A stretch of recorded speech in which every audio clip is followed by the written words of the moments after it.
There's something unusual when it comes to growing potatoes. Farmers don't plant potato seeds. Instead, they plant seed potatoes. They look like what we eat for supper, but with some important differences. They're as close to disease-free as farmers can get. Not diseases humans have to worry about, but a range of viruses and bacteria that can hurt quality and productivity. And PEI has been a good place to grow high-quality seed potatoes for more than a century.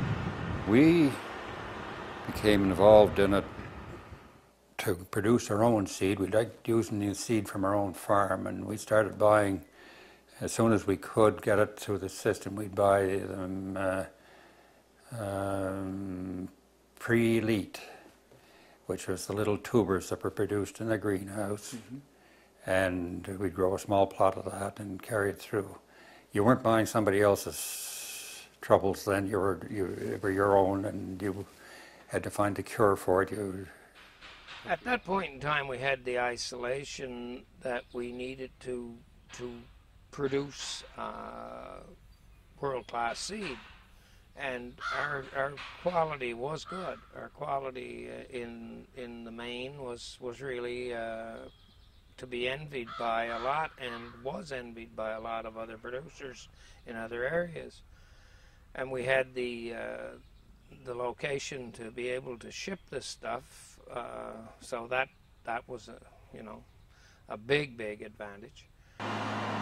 Canada Packers was a major exporter of PEI seed potatoes to markets in the United States, South America, the Caribbean, and North Africa. At that time, it was the clean seed that was available from this particular island. It was basically disease-free at that time, and so that really gave us the opportunity. And we had a lot of small growers that would do an excellent job at that particular time as well. So, you couldn't call somebody and get 20,000 bags out of them unless you were doing it at your own packing plant. But you could get 20 growers to do 1,000 bags for you. And at that time they were pretty meticulous in how they graded. They were pretty proud of what they were doing at that particular time, and they were pretty proud of the quality of their seed as well. So that sort of, combination of the local growers, local small growers, and what we were doing ourselves at our own plant, I think made it work for us, because if we were short 1,000 bags, we could put them up in a hurry, but if we had time, then the growers would do them for us. So, yeah. What made PEI a good place to grow seed potatoes? Well, it's just its location. Everything was watched that was coming in, and everything that was going out was made sure it was good quality and disease-free at the time. We had good stock. We had we started growing russets, for the processing industry, and it was a good place disease-wise to and just produced good, healthy stock. And that name, once you get it in one country, it becomes, synonymous with the rest. They just, the phones start ringing. We had in plant usually 2 generations. That is, we have a Donny Allen planter that we modified to have cups on belts, and that people sort of sat on behind and cut the seed if it had to be cut, or planted them round as ever to be planted round. And you had it in units, each potato represented, it was right in a row. You could, if you one-headed, you took the whole unit out. And that was one of the things we did by hand. Yeah. And the other thing, which you would probably spend a lot of time, was roguing, right? You'd be out in fields looking for if there was trouble and try to get rid of it. You looked to find anything that was there and remove it in those early generation crops. If you didn't, and you didn't just have the timing right with your sprays, you could get quite a heavy dose of virus into the crop. Well, this is the key to being able to produce seed, is to have isolation or enough area around you that you're not seeing vectors come in with whatever diseases they may be carrying from other crops or other fields. And growers took one more step in the 1960s to keep seed potato production isolated. The industry bought Fox Island to produce the early generation tubers that after 5 or 6 years of multiplying finally become the mashed potatoes and French fries we have for supper. I think it was the elite seed growers. Some of them did an exceptional job. Some are still here doing, like the MacMurdos and those people are still doing an exceptional job, you know. And I think it was those people that made this business so good, the really good seed growers that provided excellent quality seed and didn't cut any corners. I think those were the ones that made this industry back years and years ago, because you could depend on them to. And when they got to destination, when they grew in the field the next year, they were clean.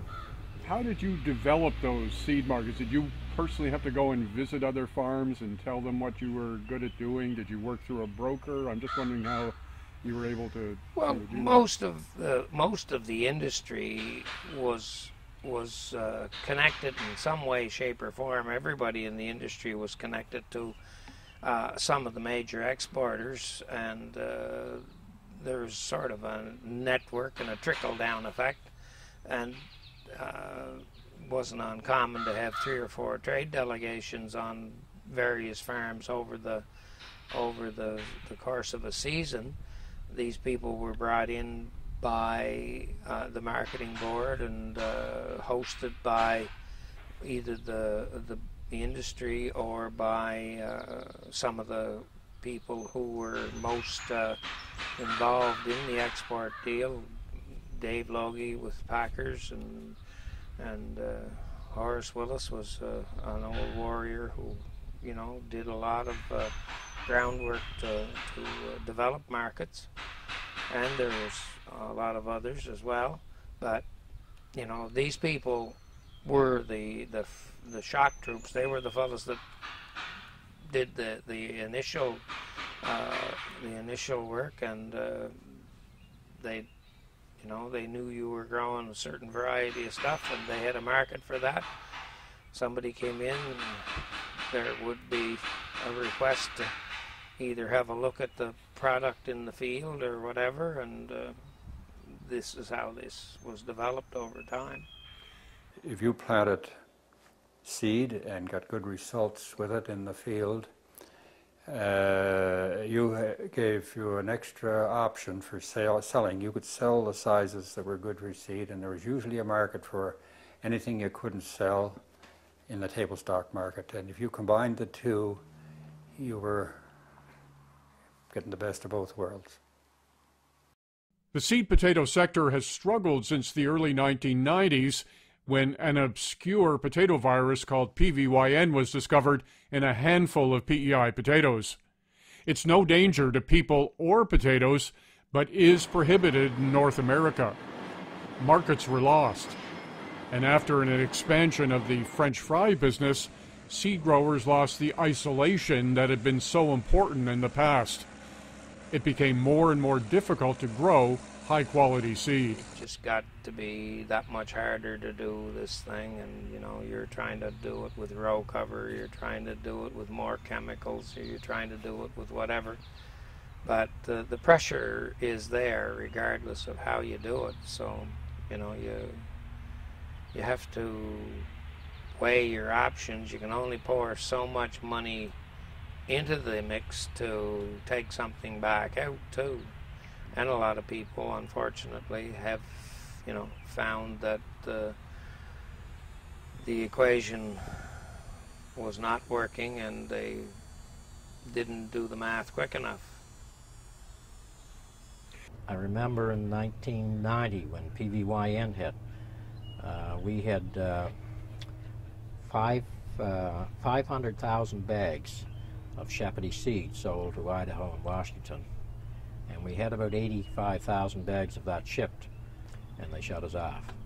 So all those growers that we had contracts with, and that was at $12 and $13 a hundred that particular year, was exceptional money. But that's not the offshore business, but that just gives you an indication of the kind of money that they were getting 23 or 24 years ago, which was exceptionally good money at that particular time. So, you know, there was ups and downs. There was good years and bad years, but there was more good than bad. So it allowed the grower to pay his bills and continue on. And you know, again, it's like today. Growers need good luck. They need all the bonuses that they get. You know, with the processors, they need to grow good crop. They need good quality. And if any of those let them down, they struggle.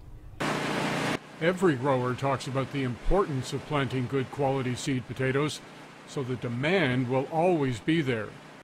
But PEI is now competing with seed growers in other isolated potato growing areas like northern Alberta and Manitoba.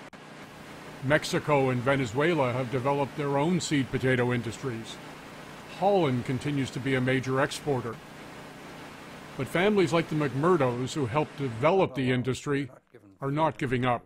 I think it will continue, and the changes that will happen, there'll be fewer fellows involved in it. They will become more specialized, better mechanized, and but it will continue, and I think it will continue to be a major returner of money to the island economy.